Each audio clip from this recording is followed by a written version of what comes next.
Look, managing a household when you have little ones at home is a daunting task, and it so easily takes over every waking moment of our lives. But the truth is, you didn't become a mom so that you could constantly be managing your household. So, this week, we're going to be focusing on the ways you can meaningfully shift from constant productivity into a mindset that is going to set you up for success and keep your household running efficiently while also freeing you up to enjoy the things in your life that mean the most to you. If that's what you need more of in your life today, you're in the right place. Let's simplify things together.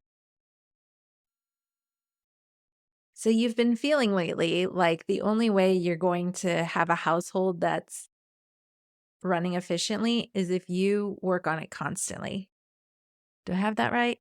I feel like every mom has been feeling that way lately. And it felt really meaningful to take some time this week to share with you the mindset shifts and the strategies that you can try to help turn off that constant effort and still feel like you've got your household under control. Whether you've been feeling overwhelmed by how much effort is going into your household, or maybe even a little resentful toward your family for being literally the only one who's keeping your household together, this episode is designed to give you the perspective and peace of mind that you have likely been looking for.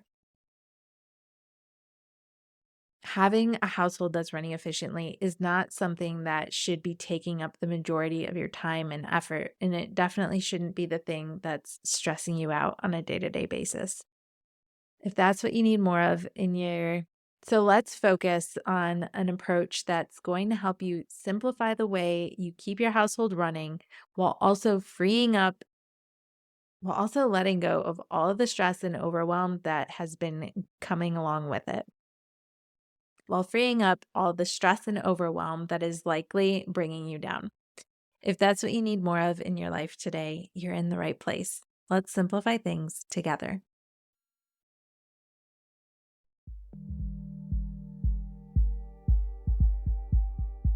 I'm Erin Christopoulos, a mother of two and teacher turned mom strategist who puts the pieces of mom life together so you don't have to. I get that you're short on time and don't have the capacity to figure out everything on your own, which is why I'm here to help you get clear on where to put your focus while protecting your time and energy so you can actually enjoy these years with your little ones. I'm ditching the overwhelming and unrealistic one-size-fits-all tactics and replacing them with an approach that's practical and personal, because I believe your family is one of a kind with its own qualities and values that deserve an adaptable approach, offering support and encouragement where you need it most. From honest conversations and mindset shifts to practical tips and sustainable strategies, consider this your customizable guide to mom life. With the tools and resources you need at your fingertips, you'll finally have the confidence and clarity you need to bring more intention and ease to everyday life so that you and your family thrive. This is the Mom Life Handbook.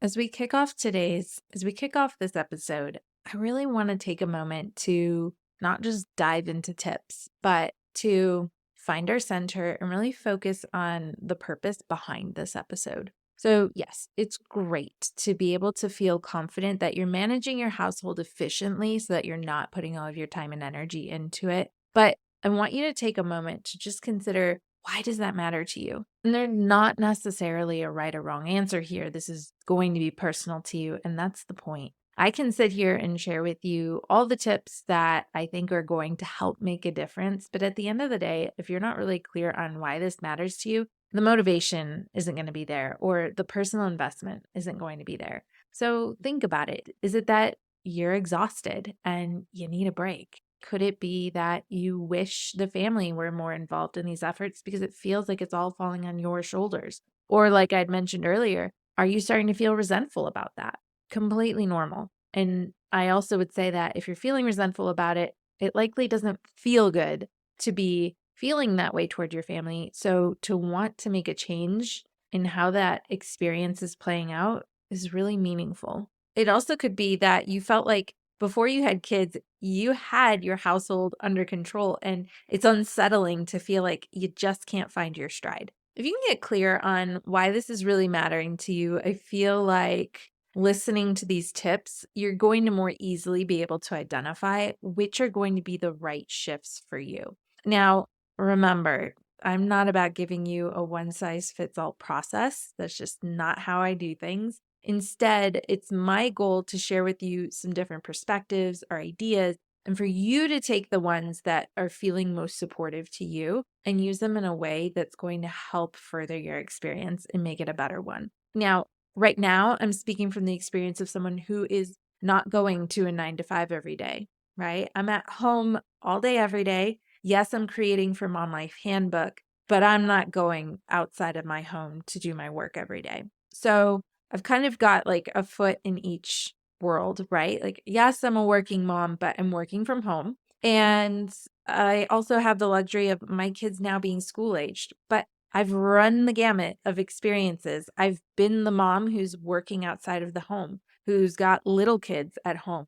I've been the mom working my 9 to 5 from home with my kids also from home, doing their schoolwork as well during the 2020 pandemic. So I feel like I can speak from a range of experiences here that I don't want you to think, that these wouldn't necessarily apply to your situation, because I've found that these 5 approaches to managing your household more efficiently can be modified and adjusted to really fit whatever lifestyle you are currently living. And remember that mom life is very seasonal.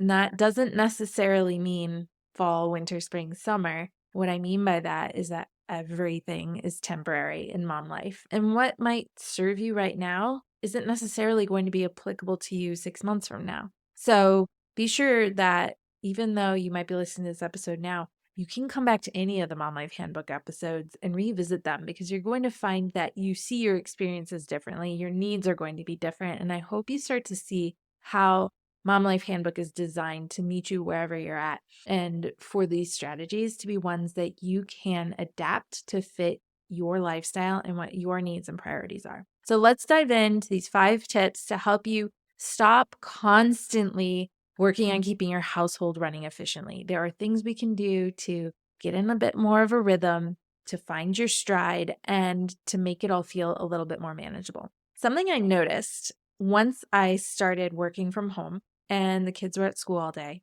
was that I was constantly repeating tasks throughout the day. I was tidying up, following the kids around the house in the mornings before school, trying to get them moving to get to school, but also cleaning up in their wake. Then I was tidying up again after I dropped them off at school, because inevitably they'd made another mess. And then cleaning up after them when the school bags came home. And then cleaning up after them after dinner and their playtime, and kind of like closing up the house at night. I mean, when you added it up, it might have been 10 minutes before school, 10 minutes after drop off, 10 minutes after school, 10 minutes after dinner. Before you know it, at minimum, I'm tidying 40 minutes a day. I wasn't doing that when I was working a 9 to 5. And so I started to think about, well, why am I doing it more now? And I found that because I was home for longer periods of day, I felt like it was part of my responsibility to maintain a higher level or a higher standard of what a tidy, efficient home looked like. And I finally had to give myself permission to realize that our home needed to be ready to be lived in. My home did not need to be so spotlessly clean that at any moment, if a guest were to show up unannounced at our door, as if that happens in 2024, then I'd be ready to open my doors and feel like, yes, this is great. The house is tidy. I don't have to stress. That's so impractical. So what I decided to start doing was choosing designated periods where I would tidy. And I've narrowed it down to really 2 windows of time. I don't worry about it before school.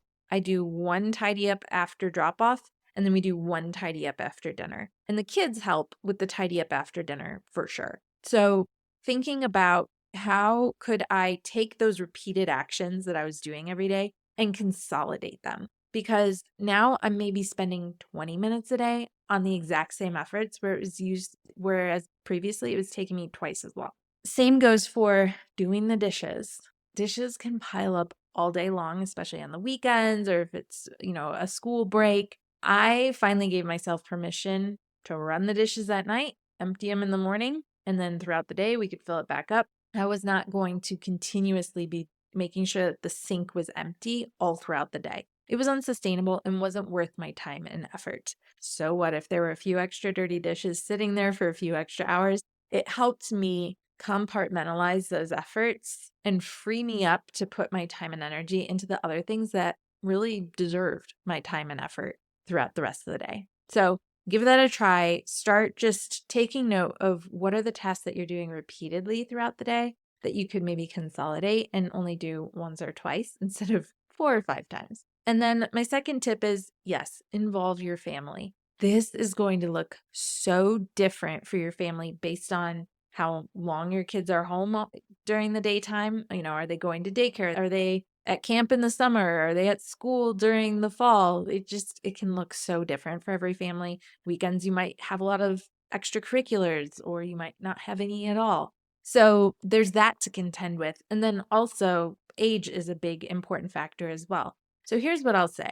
Involving the kids does become easier as they get older in terms of they are capable of being more independent and self-sufficient. And they can realistically be responsible for a task and follow through on it more independently. But I'm also going to add the caveat that it takes time and practice to build up the skill set and the mindset to have the confidence to be able to do that when they're older. So it does start when they're younger, and being able to pick realistic expectations when they're younger to help start strengthening that muscle and that sense of teamwork and contribution is really important. Just understand that when they are little, those are their years where they're in training.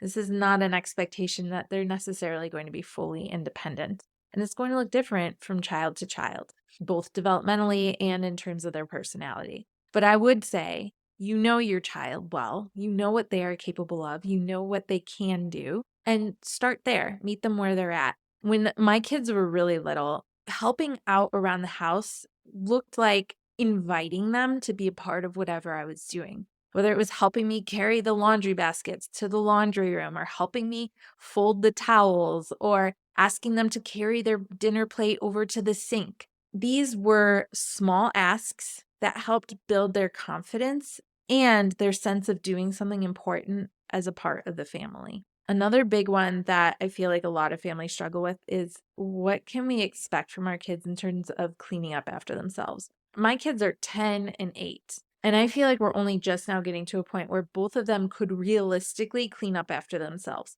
But it's still not happening on a consistent basis without my involvement. So something I've learned that's really important is remembering that you're their teammate. And the more that you can cheer them on and work alongside of them, the more confident they become that not only can they do the task at hand, but they also know that they can see the task through. I think that a lot of times cleaning up feels like a really heavy lift to our kids because there are a lot of components, a lot of aspects to tidying up that take a lot of mental effort. So doing things like setting a timer and saying, we're cleaning up for 5 minutes. Let's see how much we can clean up in 5 minutes, and then mom will handle the rest. Or we'll do 5 minutes now, we'll do 5 minutes after lunch. Like whatever that looks like, breaking it up into smaller efforts is really helpful. Or breaking it up into a category, like you pick up your dolls and I'll clean up the cars. That just helps the kids see that we can take a big, potentially overwhelming task and break it up into smaller, more manageable areas of focus that are going to set them up for success. And then as your kids are successful with those small efforts, do what you can to grow those efforts over time and gradually hand over the responsibilities to your kids. So we're at the point now where Theo can mostly clean up after himself. For him, it's a matter of getting sidetracked. So he still requires check-ins from me and just ongoing encouragement to stay focused. And whereas Stella very much still relies on that body doubling where someone else is doing the task alongside of her, if that's the case, she can be really successful with it. So just know the more you can involve your family in small ways as early on as possible, the more you're going to speed up the process in being able to involve them more and more in the daily activities of maintaining your home. That's really important. And it won't be an overnight thing. And I promise you, when they're younger, it feels like it's slowing you down. And in many ways it is. But when we're parenting, we're playing the long game. So do whatever you can in those moments to really remind yourself that, yes, there are times where you just want to get through the task and you can just get through the task.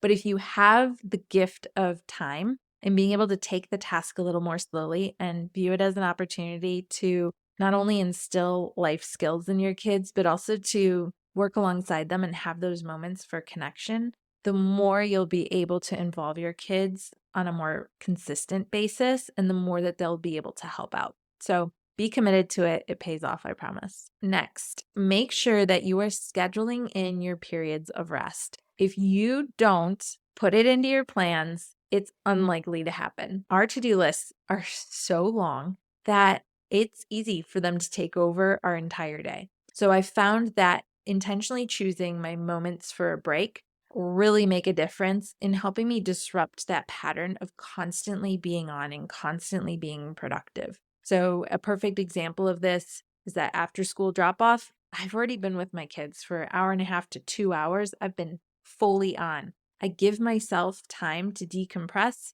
relax before I go on to my next productive burst. Same with lunchtime. After I have lunch, I take 10 minutes for a walk outside if the weather's nice. That's a nice way to move my body because a lot of times I'm sitting at my desk working, but then also it allows for me to clear my head, get some fresh air, get some sunshine. And that's just become a part of my habit wherever it fits in. Doesn't happen every day, but I try to make it a point, right? So it doesn't mean that it has to be a full hour to yourself.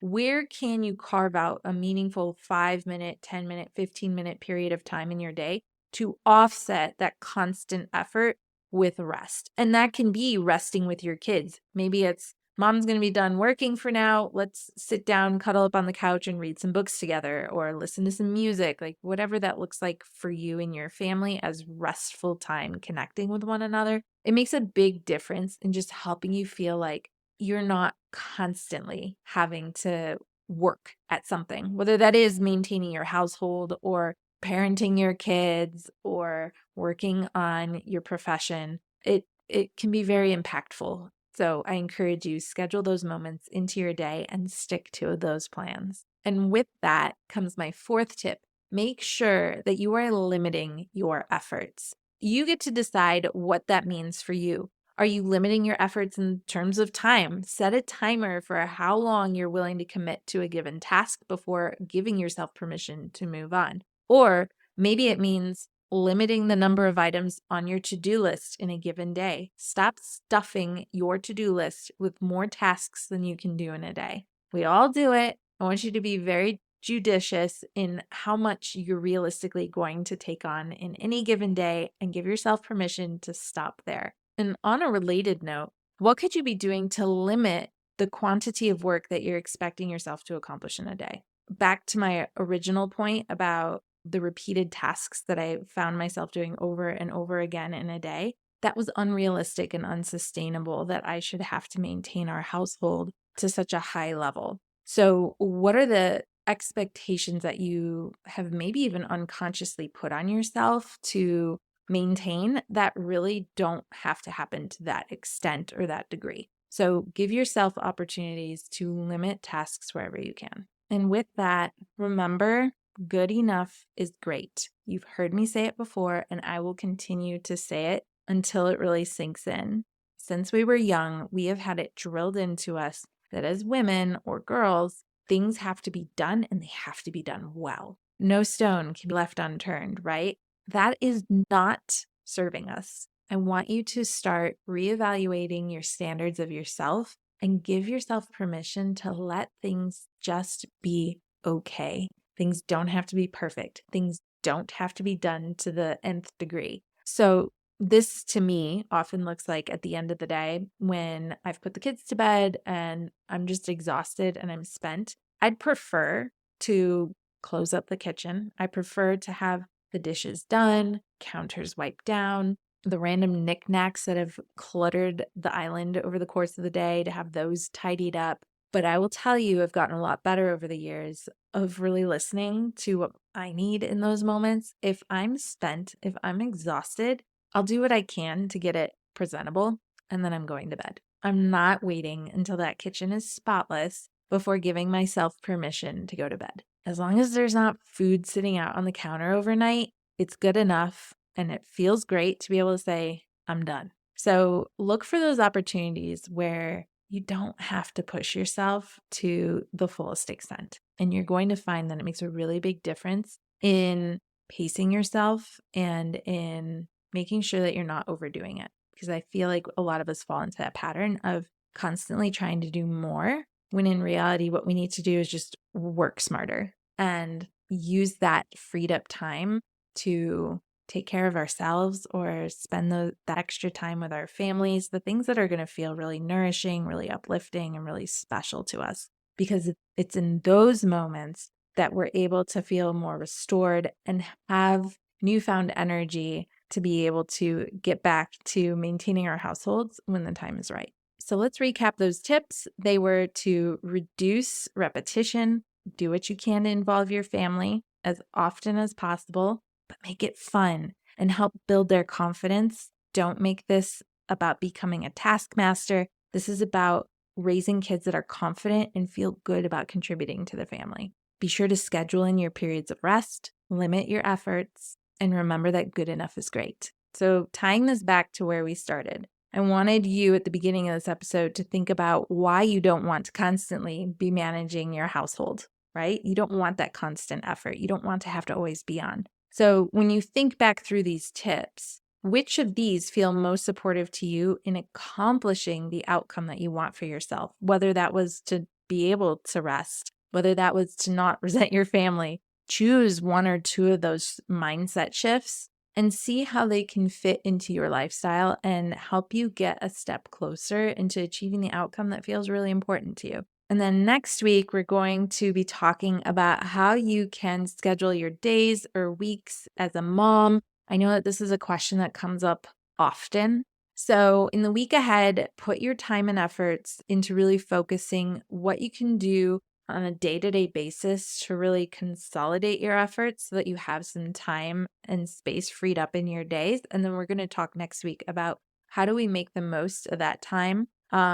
If you have specific questions about that, be sure to send me a DM on Instagram at Mom Life Handbook. I love hearing from you. And if there's anything about structuring your day or week that feels challenging or hard, or you just haven't quite cracked the code on yet, let me know, because I can be sure to incorporate that into next week's episode. As always, thank you for being here. I appreciate you taking the time to hear these ideas, to use them in your own life. And more than anything, I always love hearing from you on how the episode helped to shift your mindset or make a meaningful change in your life. So please, please, please take a moment to drop your thoughts as a review for this show. It is truly what helps the show become discoverable for other moms. So the more that everyone can take an extra minute or two out of their day to share their thoughts, the more meaningful it becomes to other moms who would really benefit from finding this show. All right. And as we close out this week's episode, remember, mom life is complex, but it doesn't have to be complicated. Here's to simplifying mom life in the week ahead. Bye for now.